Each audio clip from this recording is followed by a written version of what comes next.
ప్రధాన కారణంపై బీఆర్ గుండాలు దాడి చేయడం హేయమైన చర్య.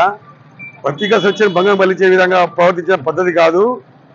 స్వేచ్ఛ హక్కు మీకు ఏదైనా తప్పుగా వార్తలు రాస్తే దానికి ఖండించే దానికి ఉన్నది, కానీ దాన్ని చట్టాన్ని చేతిలో తీసుకొని దాడులు చేయడం సమంజసం కాదు.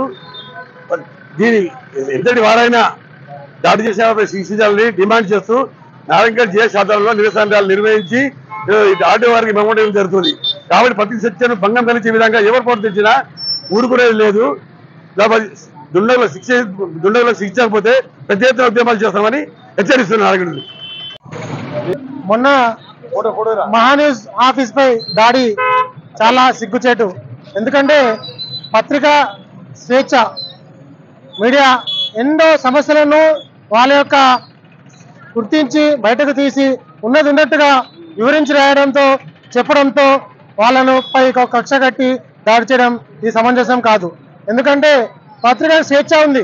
ఏ సమస్య అయినా ఏ విషయమైనా కూడా బహిర్గతం చేసే హక్కు దానికి ఉంది. కాబట్టి వాళ్ళు చెప్పారు, ప్రచురించారు. కానీ దాన్ని సవరించుకునేది అడిగే హక్కు వీళ్ళకు కూడా ఉంది. కాబట్టి వాళ్ళు ఏదైనా ఉంటే సమస్య పోయి దాన్ని వివరణ ఇచ్చుకోవాలి.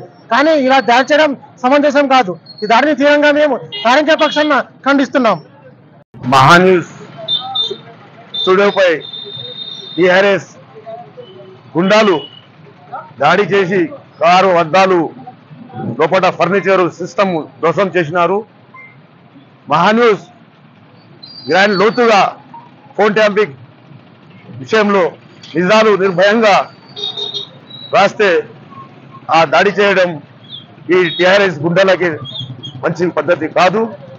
ఇలాంటి చర్యలకు మీడియా పక్షాన మేము నారాయణగఢ్ పక్షాన డిమాండ్ ఏం చేస్తున్నామంటే మరొకసారి ఈ టీఆర్ఎస్ గుండాలు ఈ విధంగా దాడులు చేస్తే టీఆర్ఎస్ కార్యాలయం ముందు పార్టీ లోకల్ నియోజకవర్గ టీఆర్ఎస్ కార్యాలయాల ముందు నిరసన కార్యక్రమం పెద్ద ఎత్తున చేపడతామని నారాయణగఢ్ మీడియా పక్షాన డిమాండ్ చేస్తున్నాం.